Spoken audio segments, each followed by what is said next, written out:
Hello and good afternoon, friends. Welcome to CEC EduSet Live Lecture. Dear friends, since our previous lectures, or in fact we can say since our many lectures, we have been talking a lot on India's foreign policy. This is a particular series under which we try to explain, we try to learn India's relationships on various aspects. Today we are going to be very specific. We are going to learn about India's relationship with Japan.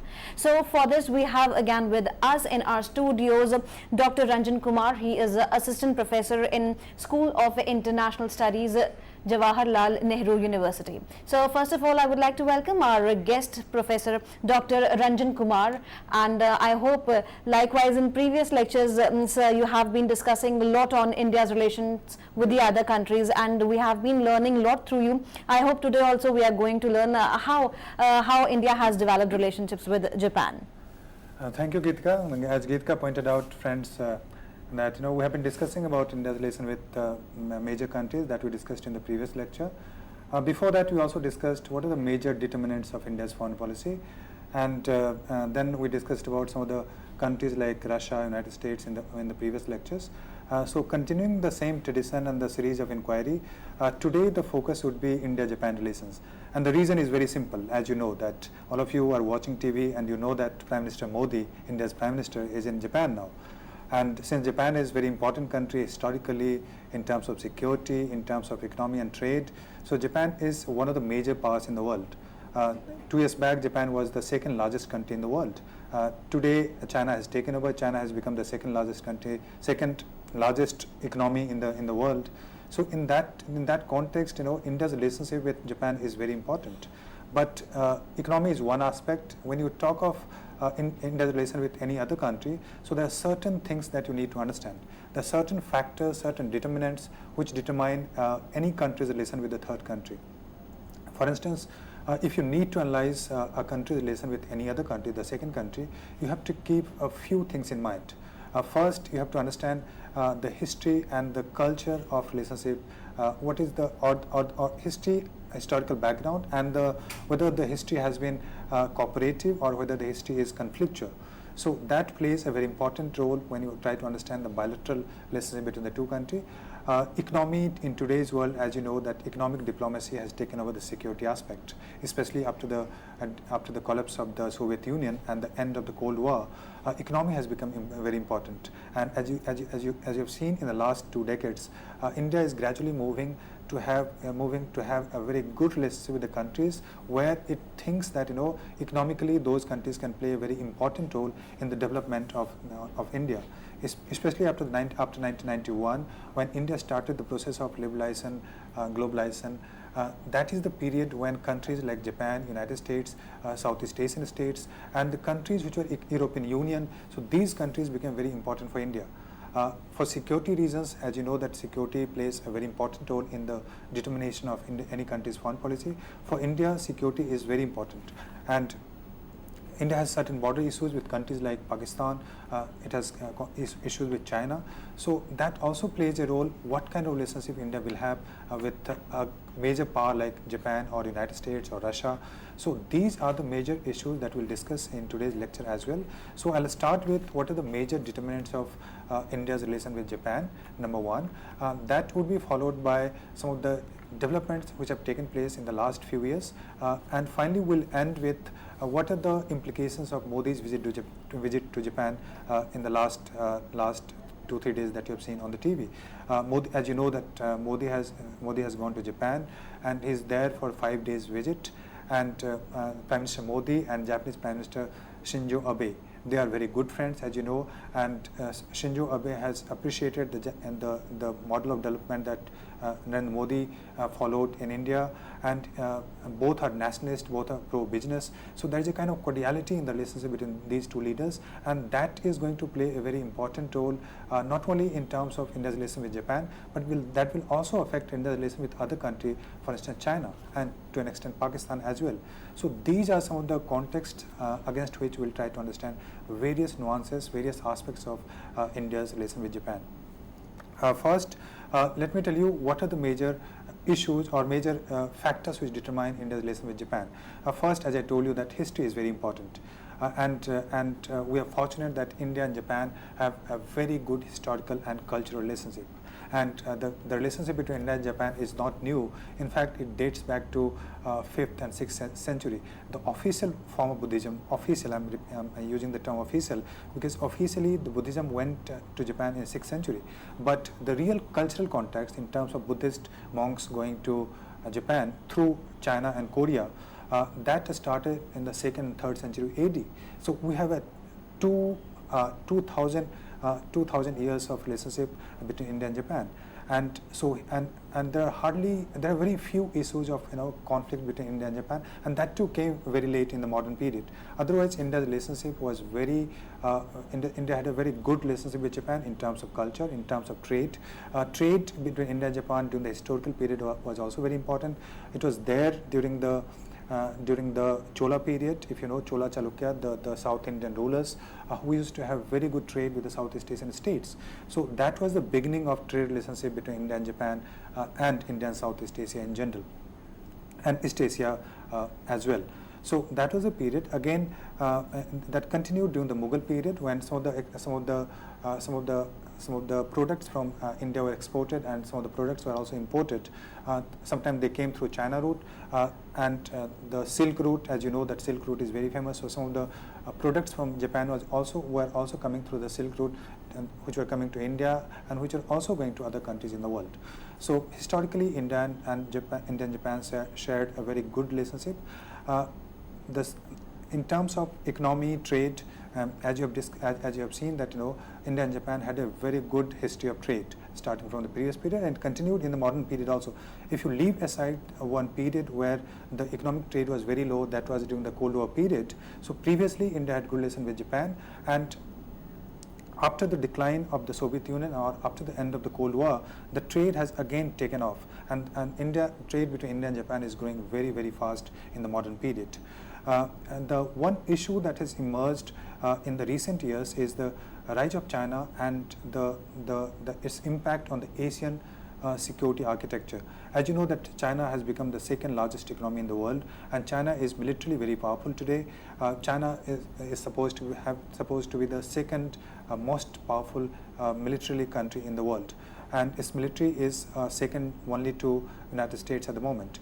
Economy, as you know, China has a very fast growth in the last 2 to 3 decades, and it has emerged as the second largest economy in the world. So economically, China is very powerful. Militarily, China has become very powerful, and in terms of economy, China has replaced Japan in terms of trade, export, import, etc. So Japan has become a country which is aspired by all the Asian countries.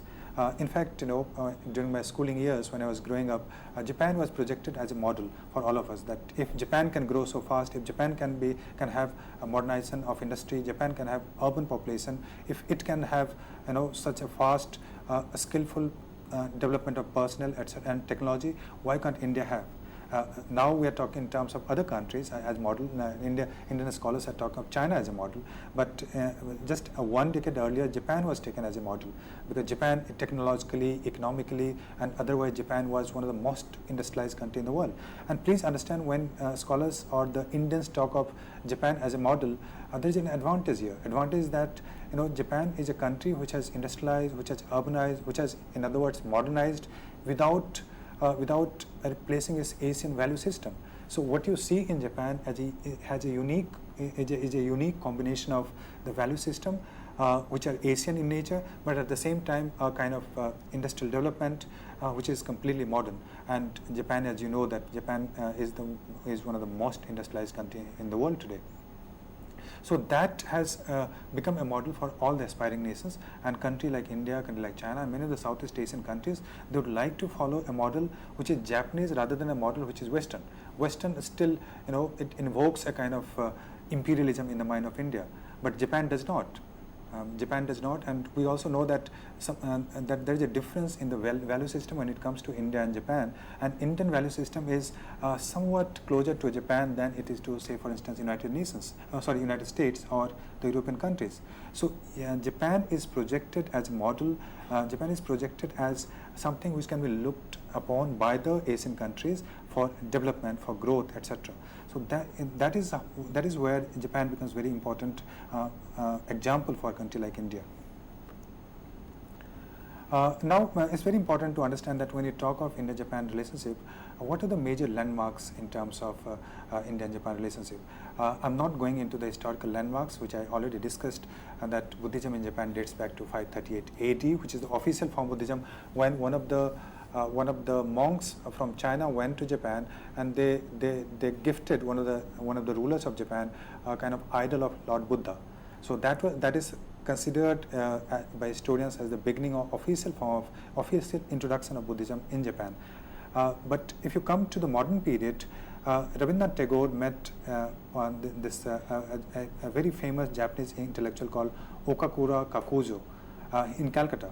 And his concept of Asian value system, his concept of the internationalism, where you have to transcend the boundaries of the nation, and you have to create a system where some kind of Asian value system emerges, or some kind of international system emerges rather than the state system. So that is something which has emerged from the intellectual discussions of Rabindranath Tagore with intellectuals like Kakuzo. Then next stage comes when you might have heard that Subhash Chandra Bose, against his fight in his fight against the Britishers, Britain was the imperial power, as you know, and India was the colony of Britain. So against the imperial fight, Subhash Chandra Bose wanted the help of the Japanese leadership and the Japanese military. And he succeeded to a great extent in soliciting the help from the Japanese military.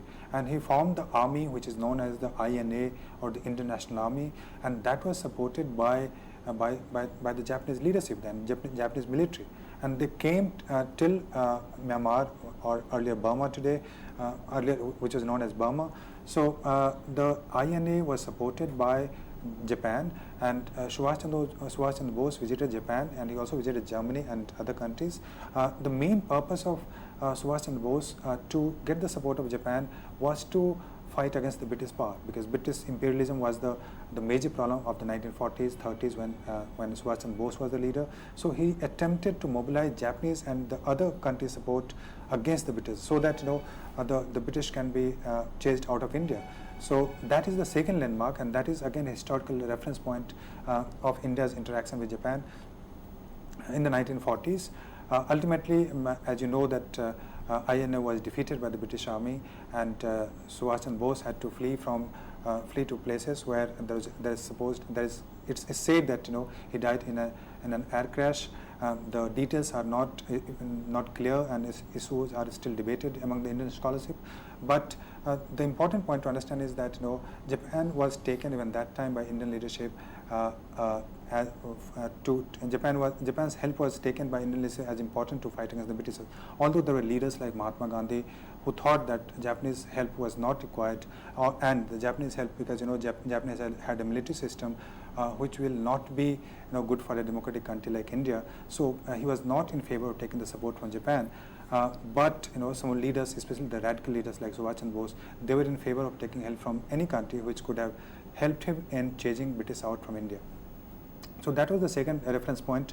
After that, during the World War II, when Japan was defeated by the United States and the other allies, in that context, Japan was humiliated, and India was one country which supported Japan even during after the defeat, because Jawaharlal Nehru, if you read the documents, he argued that a country like Japan should not be humiliated by any other third country.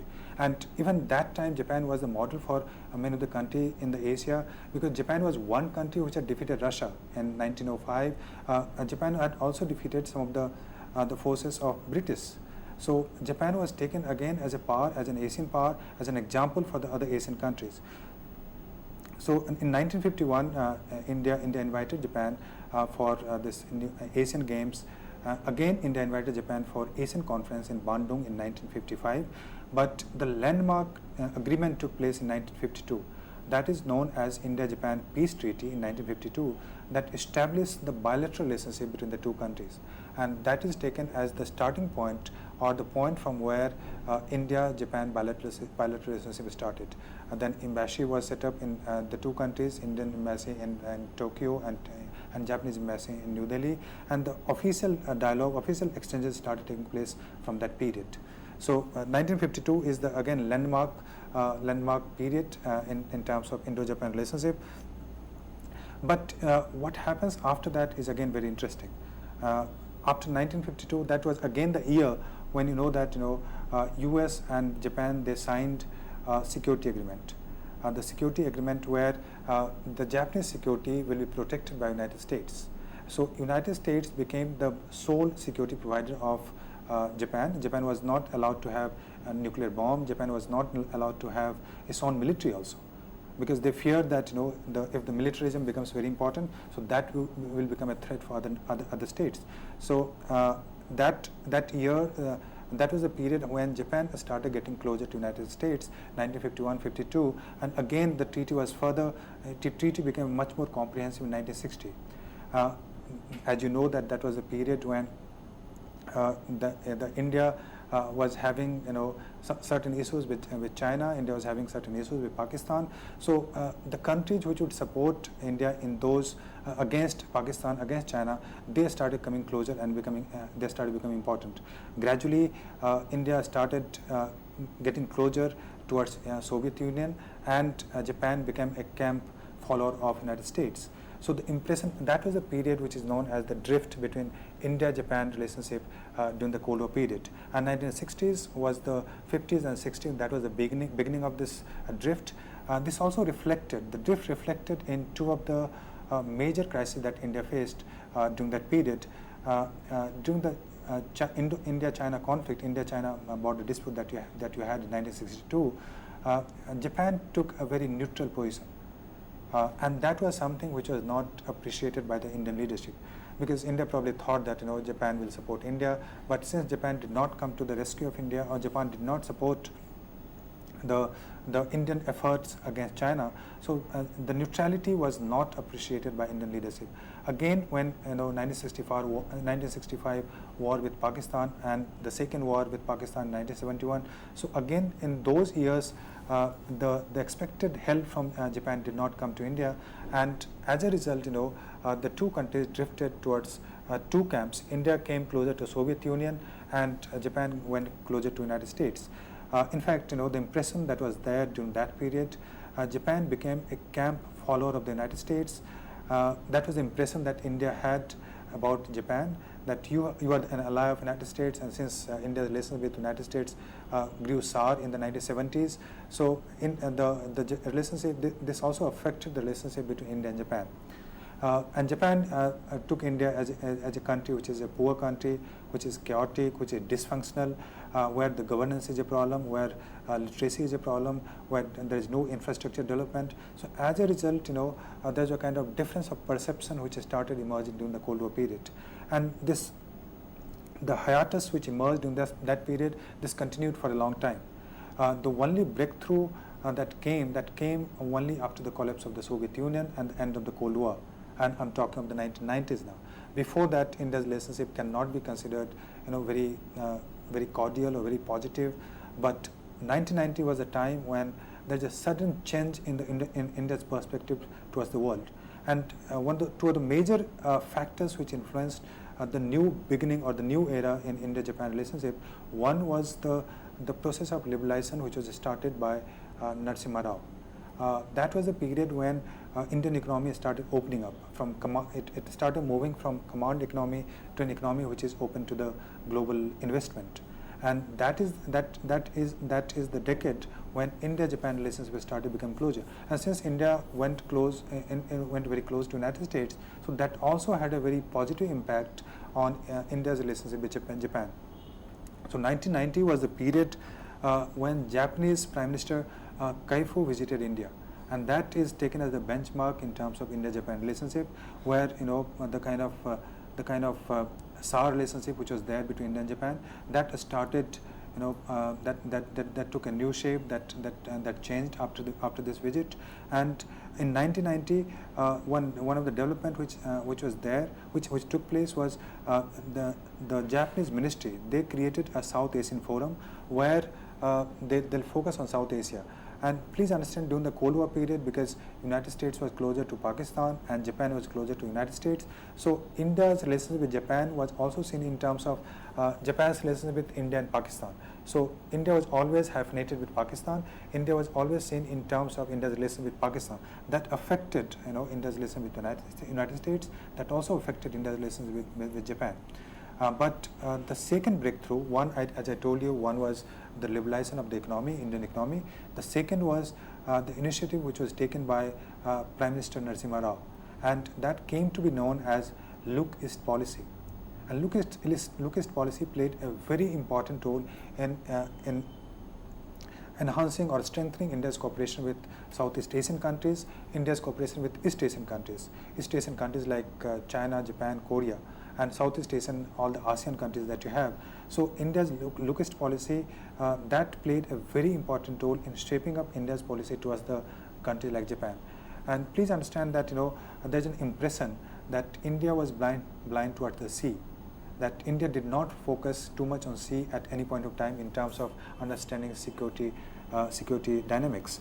India always focused, because there's a perception that most of the threats in India have come from the land side, whether this right since the Mughal period or even during the modern period. If you see that most of the conflicts that India, or most of the wars that India fought, India has fought war with Pakistan, India has fought war with China.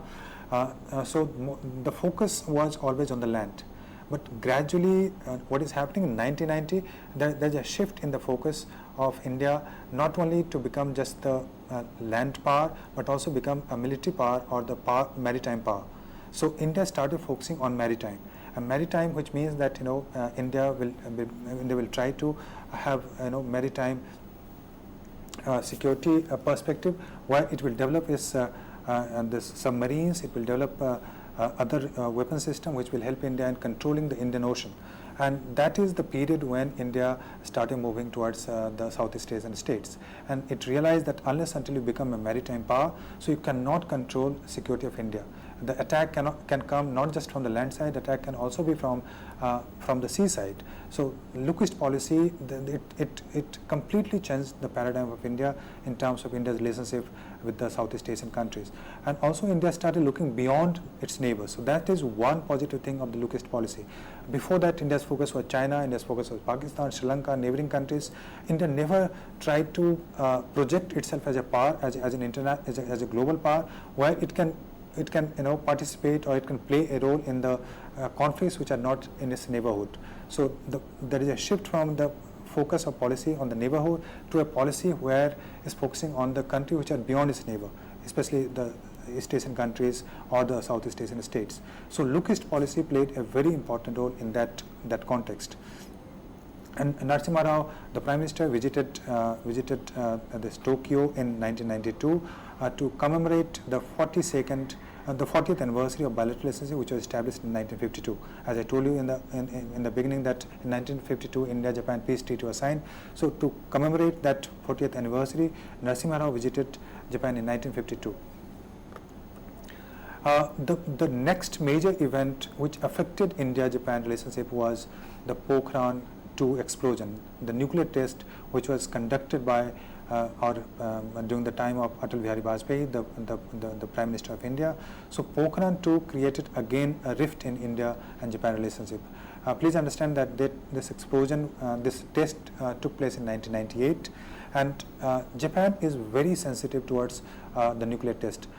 The simple reason for Japanese sensitiveness is because Japan is one country where the nuclear explosion has taken place. In the sense, Japan has been attacked by United States, and Japan is the only country which has been nuked by other country, where the nuclear bomb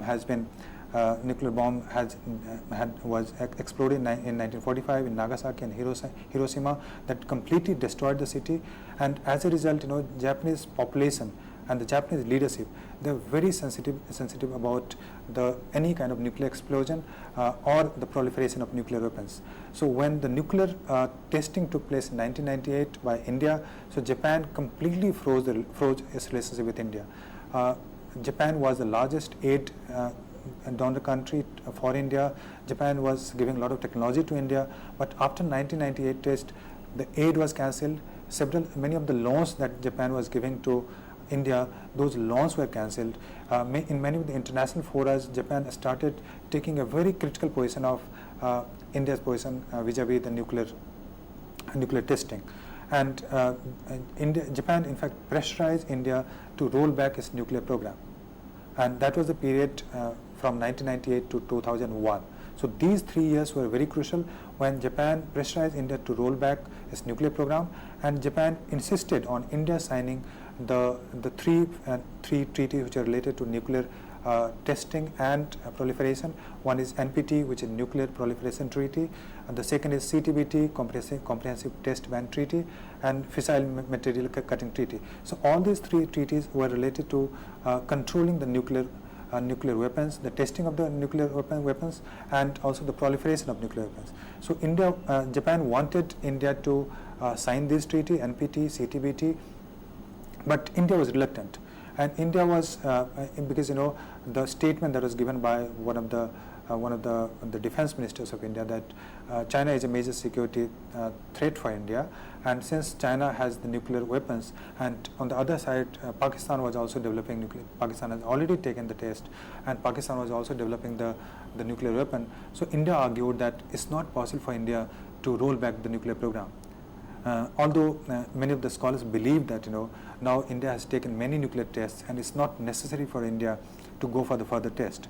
But again, there are certain concerns that in case there is a conflict and if it takes the nuclear turn, India will have to develop its nuclear weapons, especially because India is surrounded by so many countries like Pakistan, China, Russia also to an extent. So they are nuclear, so India cannot be without nuclear, and India's security is threatened by countries which are nuclear. So India has to have right to test and also have to develop its nuclear weapons. So these are the issues of some of the issues which were discussed and debated very in great length between India and Japan, and the relationship between 1998 till 2001, the 3 years of relationship was completely, there was a chill in the relationship between India and Japan. There was a freezing, the most of the exchanges that took place during that period were very critical, in the sense Japan was very critical of India's position in the international forum, whether it's United Nations or the NPT forum, the supplier groups forum. So in those forums, Japan took a very, very, very critical position. But gradually, after the visit of Japanese Prime Minister Mori in 2000, there is a kind of gradual loosening of Japanese position. Japan realized that India's security is important, and India will not compromise when it comes to its national security, and since India is surrounded by countries like Japan, countries like China and Pakistan, so you cannot force India to sign such treaties. The picture that you see, the 2 pictures, the mushroom cloud which is linked to the nuclear explosion, nuclear testing, when the Nagasaki was bombed by United States in 1945. So there is a huge disaster that all of you know. Hiroshima and the Nagasaki, the 2 cities are completely destroyed by these 2 bombings, and this is the region. This explains why Japan is so sensitive towards the proliferation or the testing of the nuclear bomb. But with Prime Minister Mori's visit in 2000, a new treaty was signed between Japan and India, and that is a landmark treaty in terms of bilateral relationship between India and Japan. The treaty was called Global Partnership in the 21st Century, and the impact of the treaty was that the sanctions which were imposed by Japan after the nuclear testing in 1998, those sanctions were lifted. And the second major landmark came in 2005 when both the leaders decided, when Koizumi visited India in 2005, and both the leaders started a process where a summit meeting between the Indian Prime Minister and the Japanese Prime Minister will take place every year. That completely changed the dynamics of India-Japan relationship, and after 2005 what you see is a slow but a steady growth in India's relationship with Japan. 2006, the previous treaty was global partnership, but after this you have the strategic and global partnership. So not only the global partnership in the 21st century, but also they are trying to have a very comprehensive treaty on strategic issues, whether it comes to defense, whether it comes to maritime issues, whether it comes to terrorism. So India has expanded its gamut of relationship with Japan, which includes security, which includes trade, which includes the global partnership, global issues on whether it's environment, whether it's on the issue of the rise of China, the change in the balance of power. So those are the issues which are discussed within the framework of strategic and global partnership between India and Japan. Now, when it comes to India's relationship in terms of economic relationship with Japan, so you have to understand that Japan is very important for India for two reasons. One is trade, and the second is technology.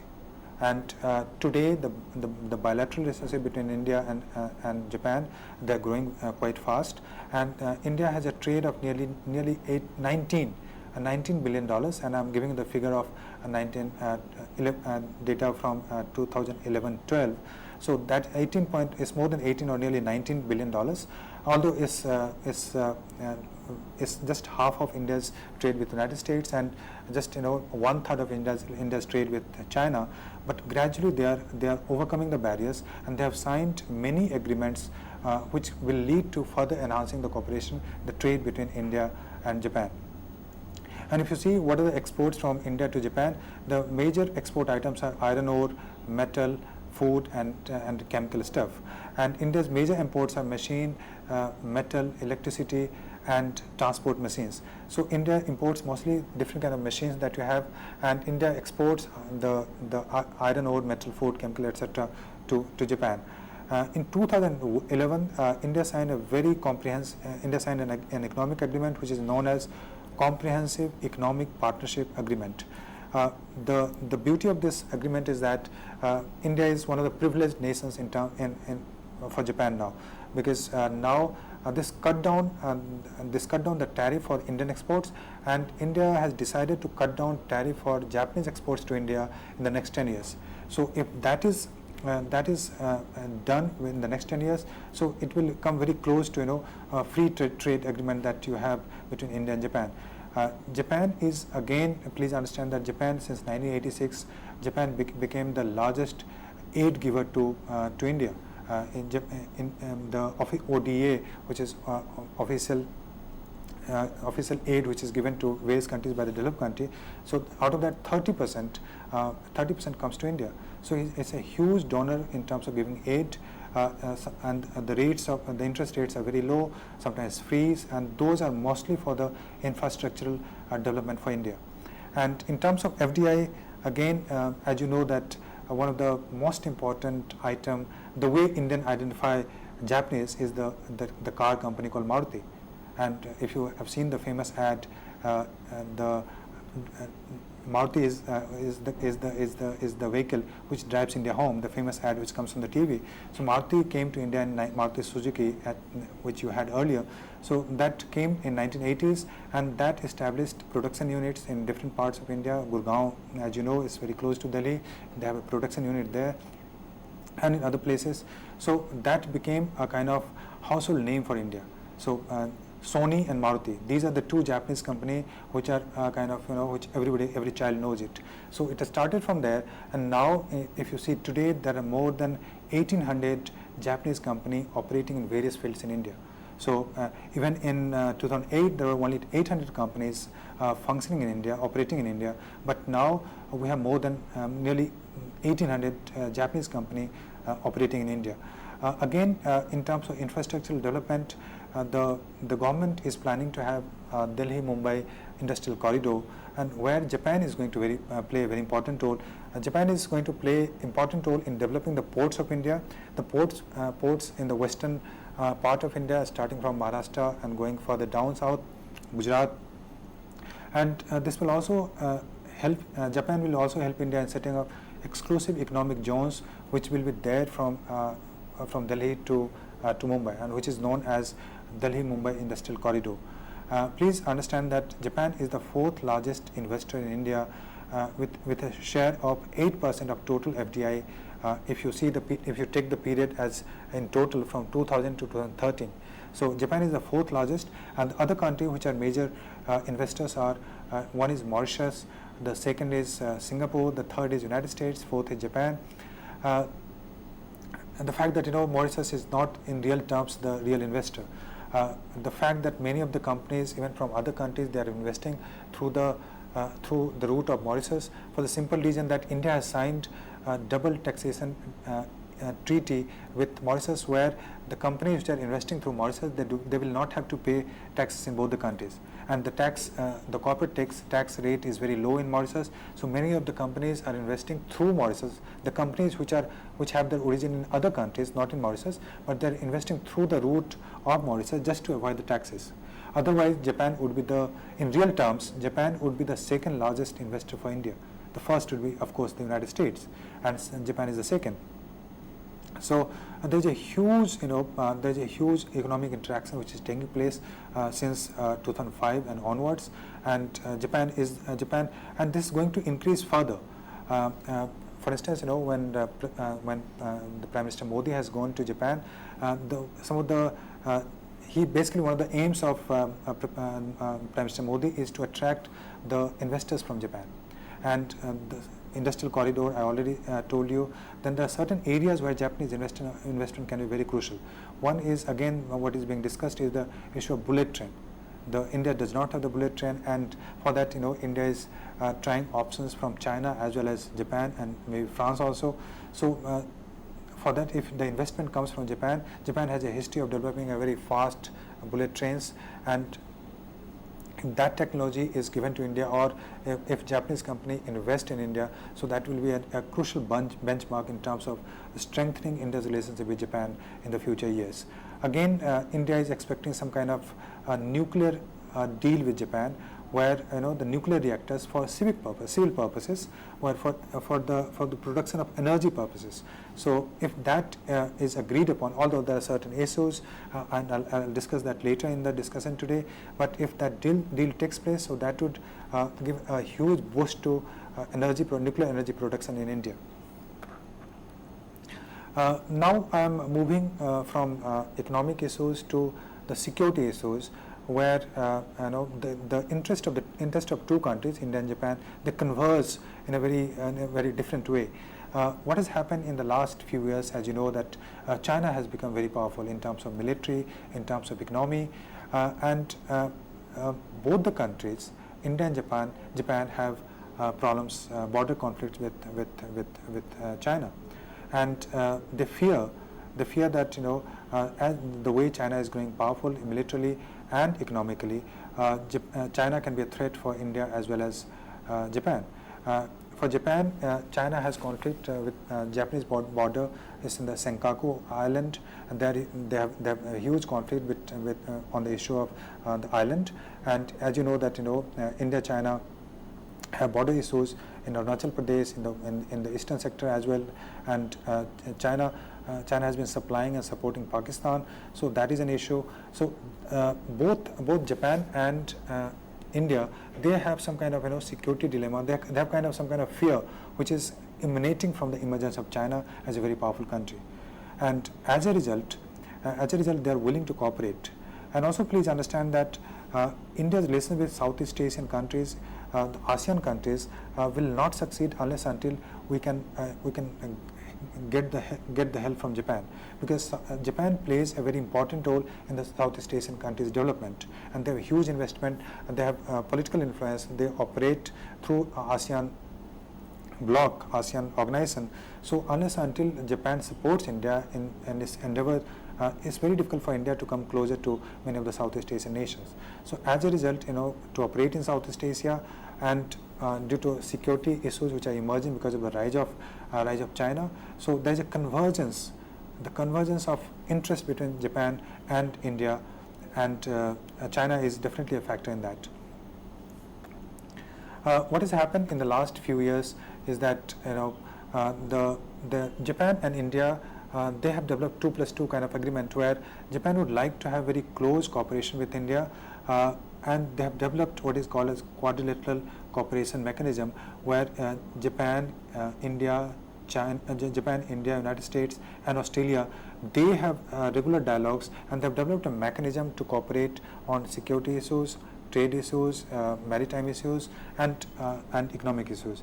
So that is Japan was one of the supporters of this agreement. Japan wants India to be a very active, proactive partner in this agreement, and that has created some kind of fear in Chinese mind also. Chinese think that this kind of agreement is basically it's a policy, it's a program to contain China. Although officially, these countries have said very clearly that they're cooperating, and this cooperation is not intended against any third country. But it has created some kind of security concerns in China, because China fears that if US comes here, US, Japan, and India and Australia, they cooperate on maritime issues in the Indian Ocean. So that will create a very difficult situation for China. Please understand that most of the import of energy, the hydrocarbon energy, oil and gas, comes through for China comes through the Indian Ocean. So if that is kind of threatened, China's security is compromised, and as a result, this kind of cooperation is not liked by China. And please understand that India is also having conflict with China on the issue of Tibet, on the issue of maritime security. Chinese investment on ports and other infrastructure products in countries like Bangladesh, Sri Lanka, Pakistan, which is often referred to as the string of pearl theory, where it is argued that China is trying to contain India through the string of pearls, which is starting from Bangladesh, going down south to Sri Lanka, and then coming up again in the Indian Ocean to Pakistan. Since China is developing ports in all three countries, so that has created a concern among the Indian security thinkers, Indian strategists, and as a result, these Indian policymakers, they have also developed a strategy where they will try to strengthen India's position in Indian Ocean, and also they'll cooperate with Southeast Asian countries in South China Sea and other forums. The policy which the earlier policy of maritime, where India was supposed to not have a policy in the Indian Ocean or the maritime policy. So now India is clearly taking a very clear position, and India is also having some of the weapons or some of the aircraft carriers. For instance, Vikramaditya, what India imported from Russia earlier, and Sukhoi base and the other military base that India had now created in Andaman. So that has created a security concern in the Chinese mindset.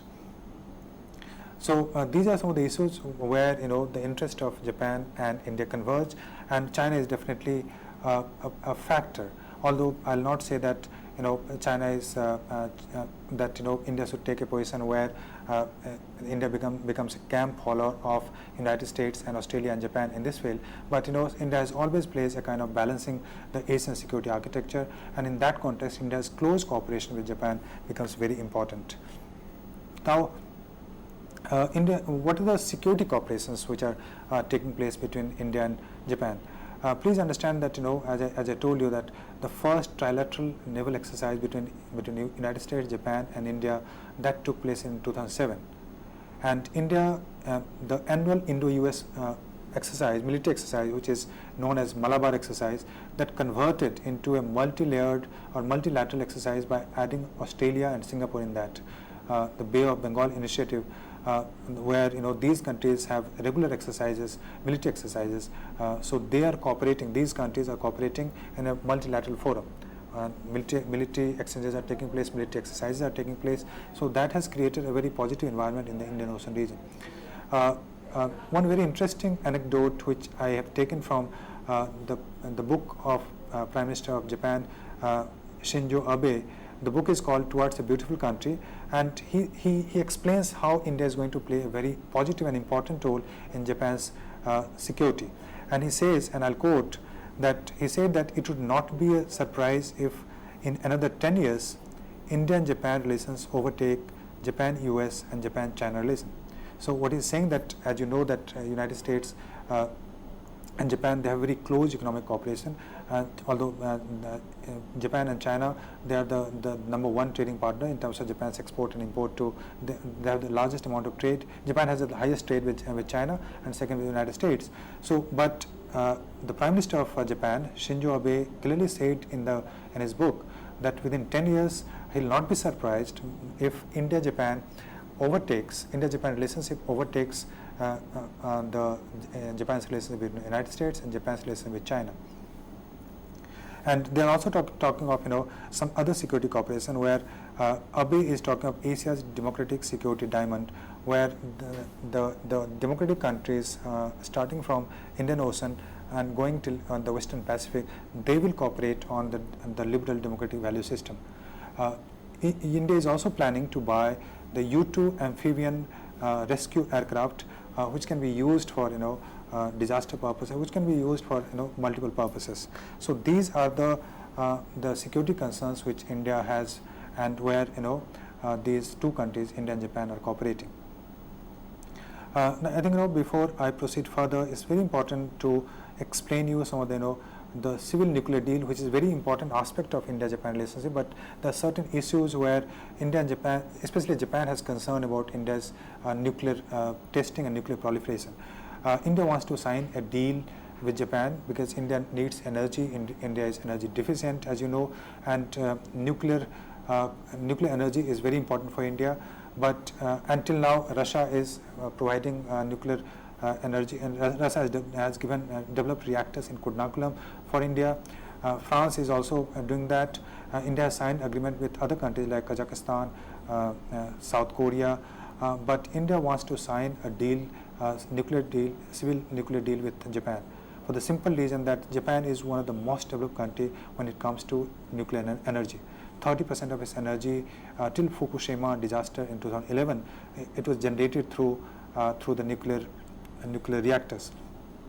But Japan, as I told you, that Japan is very sensitive towards nuclear testing and proliferation, and one of the reasons why Japan is not signing the deal with India, that the two reasons. One is that Japan wants India to sign CTBT and Comprehensive Test Ban Treaty, where India will not test the nuclear bombs in the future.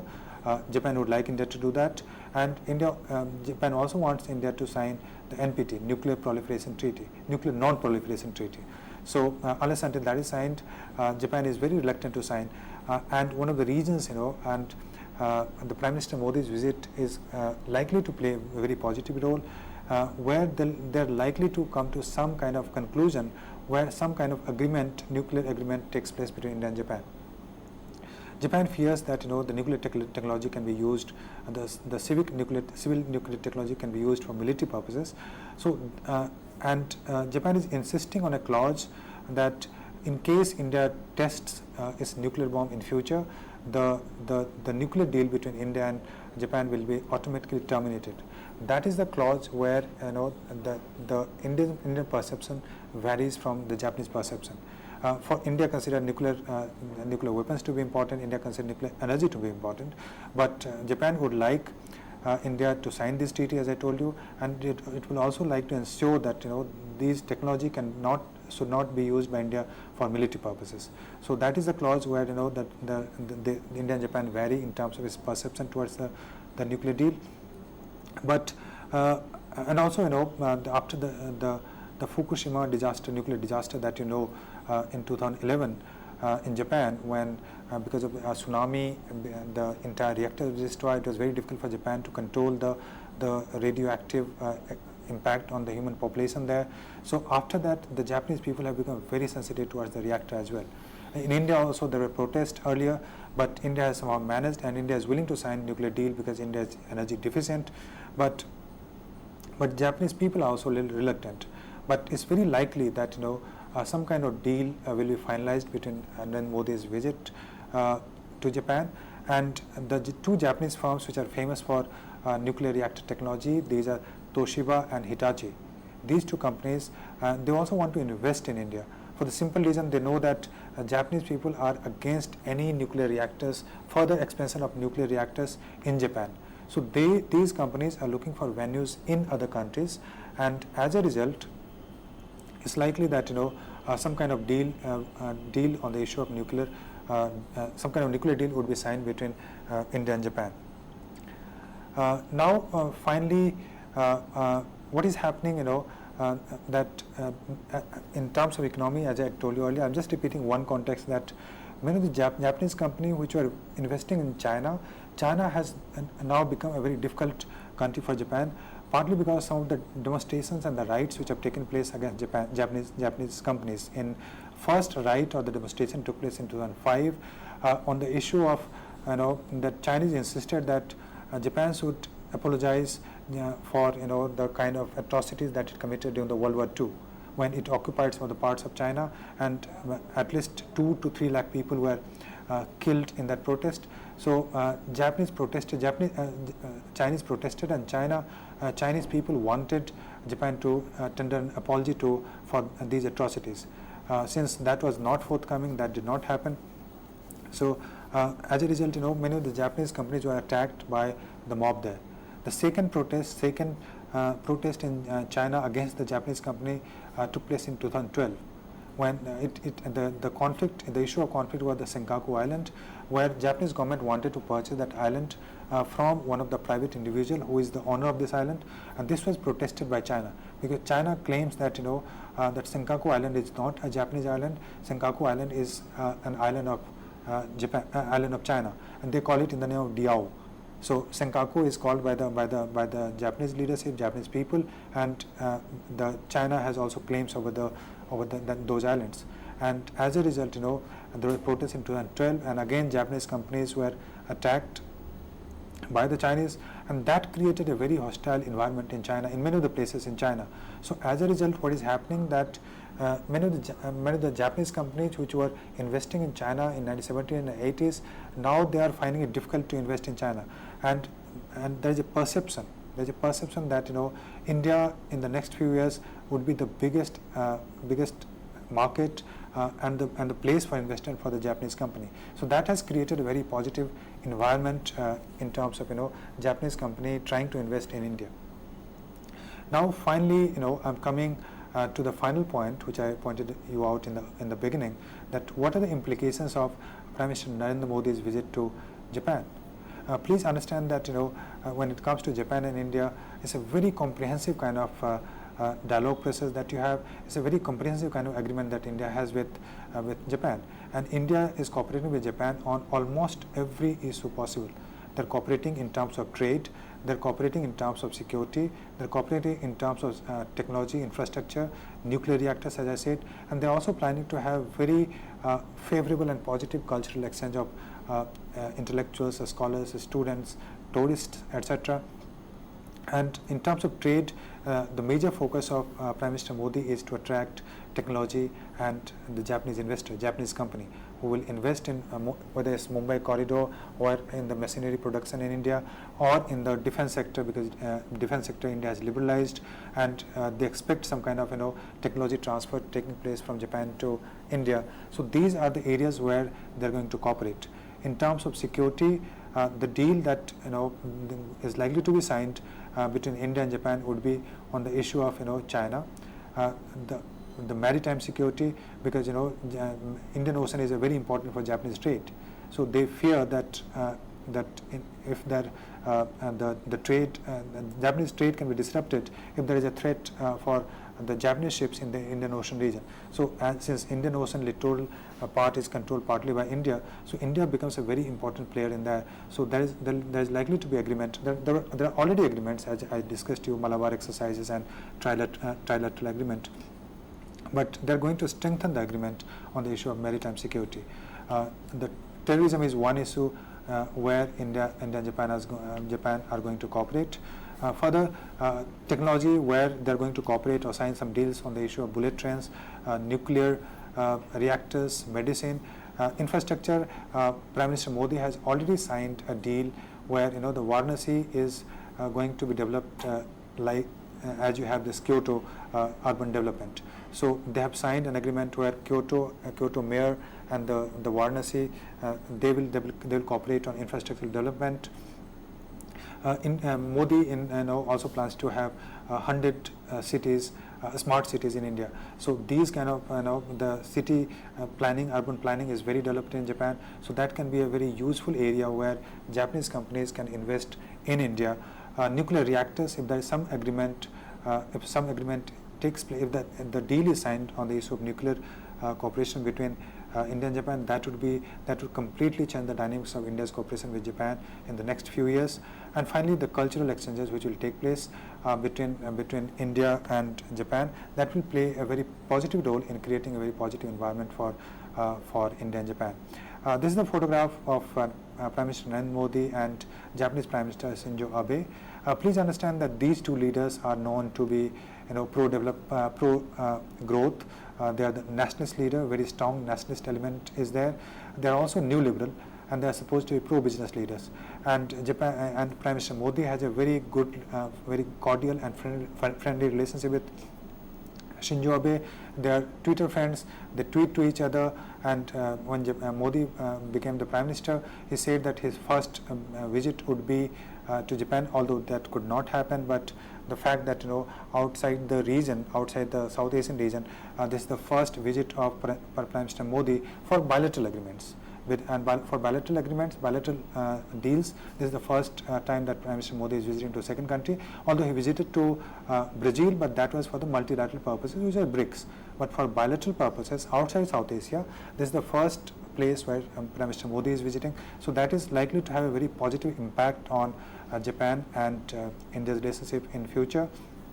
And finally, to conclude, please understand that Japanese investment is very crucial for two factors. One is that India's requirement of high tech and FDI. So for that, Japan is very crucial for India. Good thing is that there are no conflicting issues between India and Japan. So that is one positive thing. But please understand that one thing that that Indians will not like, or that will not be in the interest of foreign policy, that India should not become a junior partner of US agenda in balancing Asia, where the US agenda is implemented through Japan. So that is unlikely to happen, and the Indian policymakers are trying to balance China, Japan, and India's role in balancing it becomes very important. And India has asserted very clearly that its sovereignty is important, and it will pursue a very independent foreign policy rather than becoming a junior partner of any third country. So this was my presentation. I hope you liked it. Thank you. Thank you, sir. Thank you so very much, and hope India-Japan relationship would prosper and it would be beneficial on the part of India as well as beneficial on the part of the Japan. Thank you so very much, and you would be coming tomorrow also, and we would be learning more through you. Thank you, sir. Thank you so very much. Thank you.